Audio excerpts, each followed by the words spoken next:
Karbi atung tanon ke aprang karbi kalilo. Aprang nang bar tanglo. Beha bepar mate business ahin kengkam nang chijor tanglo. Methang longle methang hempu methang beha doanta chirai lap nang ji pothe pien ponsi Karbi long hempi Diphu main market latikas nima hola dung nongnam ka chithang klong J N COMPLEX along Style Pont akulat Kangpu pon.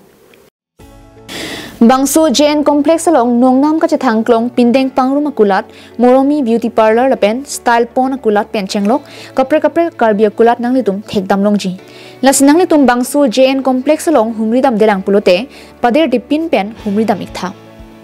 Bangso Style Pont akulat along suarlotum kachipindeng imported dresses mate original leather bags heels original leather products lapen so pinsotum kachipindeng jasimet original leather jacket hai hui anam jum hekpen long ponji pusi Style Pont akulat ahimpu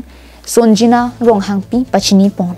the original leather product leather jacket leather belt tapen leather wallet lahai ta long pon ikji dong sinang litum customize ji pusta me customize ang litum long pon ikji lapen ke heels ta me customize long pon ikji nang litum nang mena design chiwan mesenta nang litum ladies atum heels customize ta me nang litum long pon ikji festivity season offer kamatha pona duma duji non Christmas Christmas ta nang tilelo lapen ke nang litum mesen na discount long pon ikji Christmas aprang same ning chibik tha Diphu longke kicheng sia kulat lang raratum aning ke hanga tengpen leather bags leather jacket customized design tengpen long ponji lasi bangso Style Pont kulara long nang humri thapusi kulara hempu karbiara ra phan chuning ripon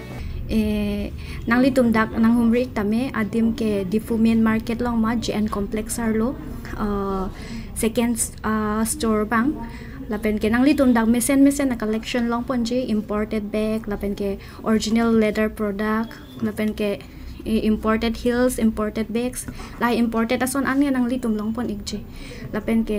nang litum hanang chuning riklo nang litum dak nang visit iktha lapen ke mesen na hormo lapen ke mesen na discount stame long pon ikji lapen ke kaduwe hanta chuning riklo Karbi ara do hanta pini pen ke dukan ka khuli lo tasya anutin same ang humrik na News report Karbing long life